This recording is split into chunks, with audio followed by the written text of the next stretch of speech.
Hai semuanya, jadi udah lama banget aku nggak bikin konten YouTube dan hari ini aku mau bikin konten sebenarnya lebih ke arah sharing dan berbagi pengalaman sih.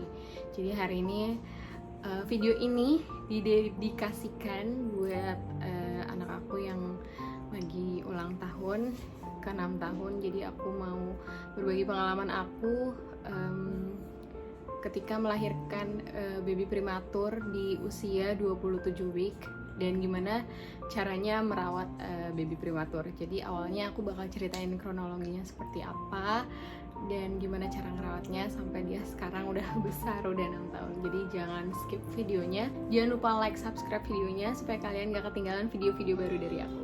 Jadi ceritanya itu 6 tahun lalu, 2014 itu aku hamil dan saat itu kandungan aku usianya 27 week. Jadi aku pertama kali banget itu mengalami flag. Jadi abis flag itu aku kan dirawat nih di rumah sakit. Nggak dirawat sih sebenarnya, waktu itu berobat dulu.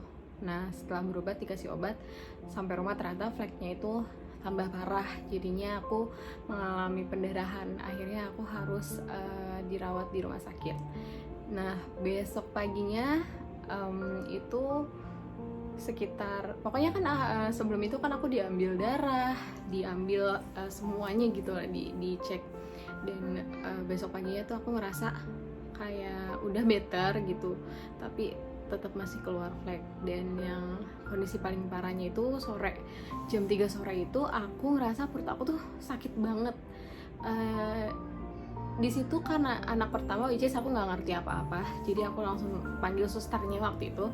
Terus aku bilang, suster ini kenapa? Kok sakit banget perutnya gitu. Akhirnya dicek sama susternya, ternyata aku itu udah pembukaan 4. Yang mana kalau udah pembukaan 4 harus terpaksa dilahirkan gitu.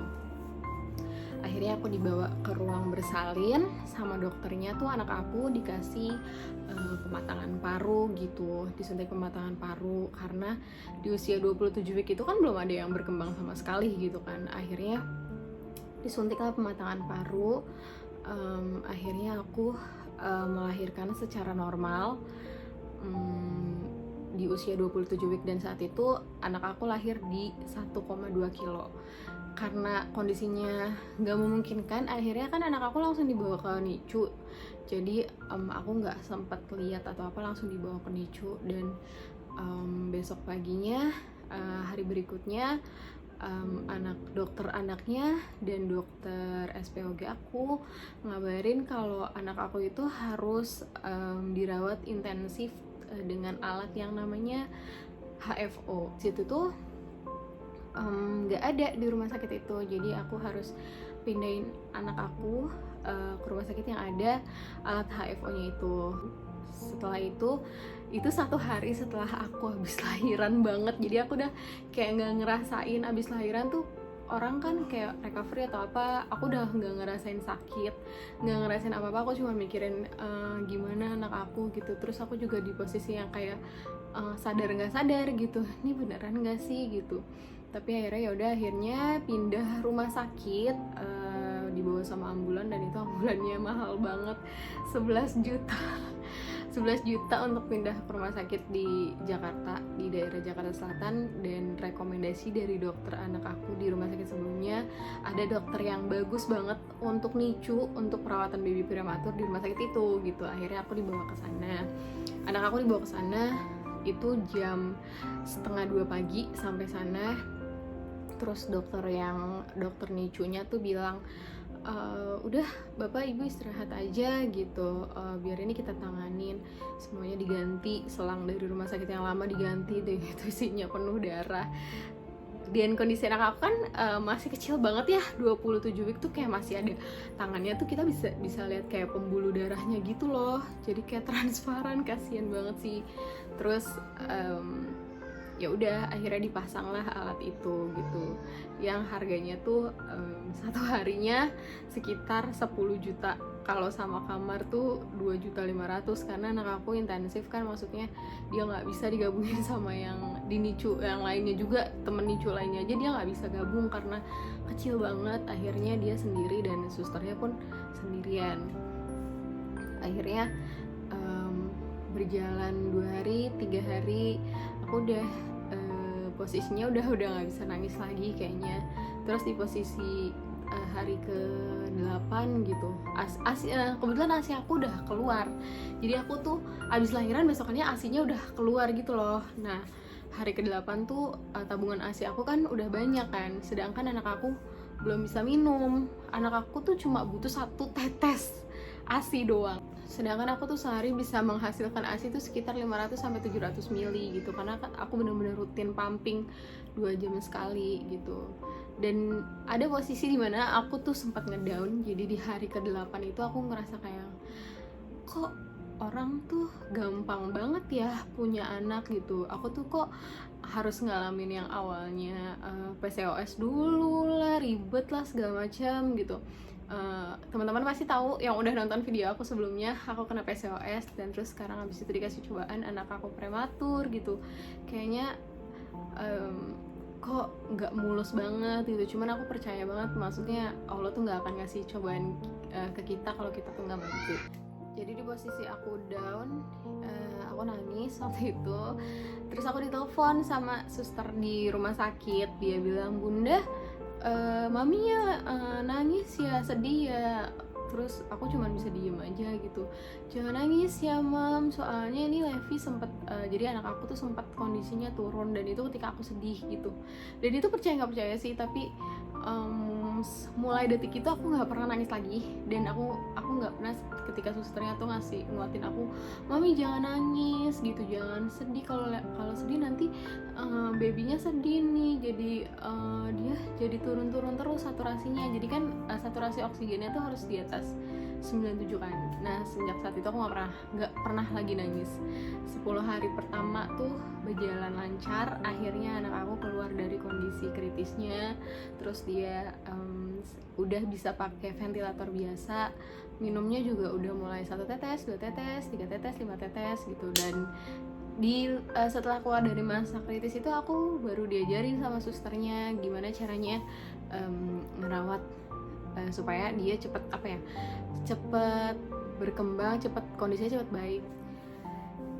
Dan saat itu susternya ngajarin aku untuk gendong ala kanguru gitu. Jadi ini misalkan babynya di sini nih gini, jadi tapi skin to skin sama maminya itu tiap hari. Jadi kalau aku ke sana, kalau nggak ada aku, susternya diginiin gitu supaya dia hangat karena dekat sama ibunya dan suhu tubuh kita kan kayak gitu. Terus juga aku diajarin gimana caranya jadi kan kalau misalkan baby prematur itu dia rentan banget kesedak. Jadi awalnya itu anak aku diajarin dulu nih pakai pakai empeng gitu loh. Jadi dia dikasih empeng supaya dia bisa belajar nyedot.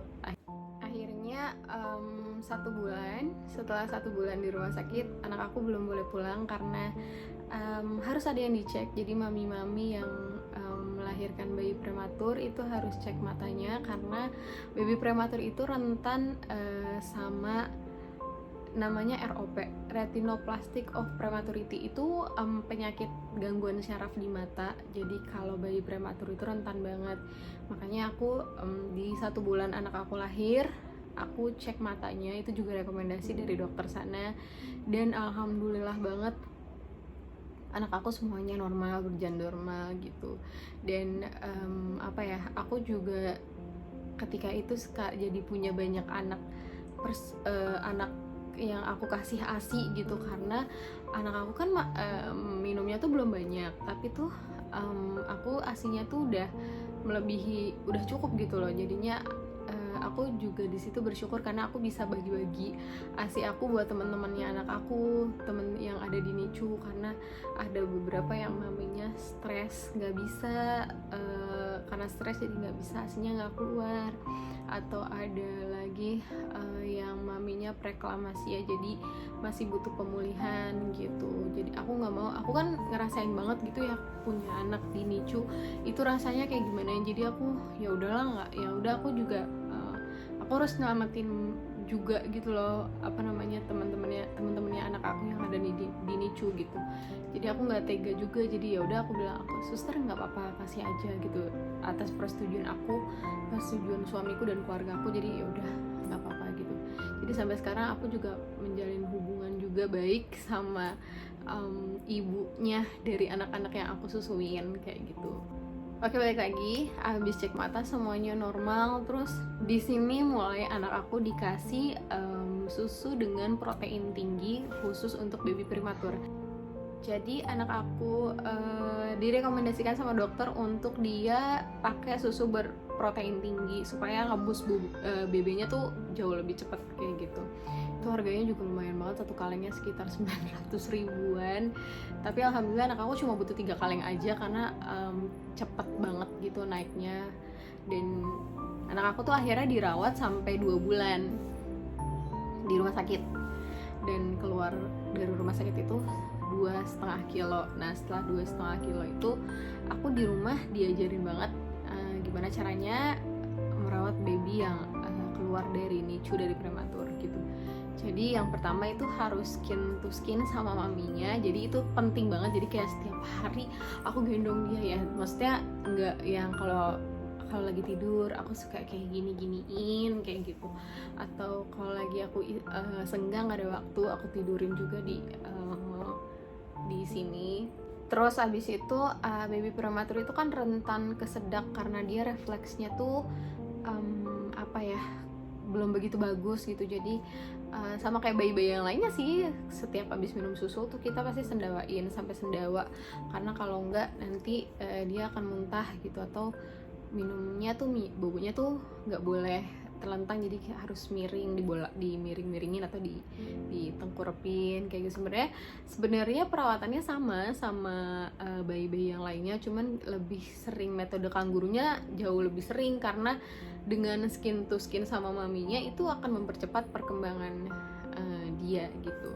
Dan waktu anak aku umur 6 bulan itu belum bisa ASI karena kata dokternya ya belum mampu, maksudnya dilihat nanti 1 bulan berikutnya.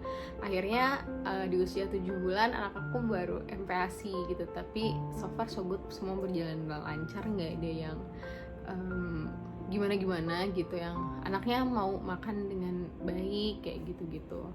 Dan sampai sekarang anak aku usianya udah 6 tahun. Jadi perkembangan baby prematur itu dilihat selama 1 tahun aja. Nanti kalau udah 2 tahun dia akan mengikuti usianya normal, pola makannya normal, terus pokoknya semuanya normal kayak anak pada umumnya. Cuman pada saat 0 sampai 1 tahun itu benar-benar butuh kesabaran banget.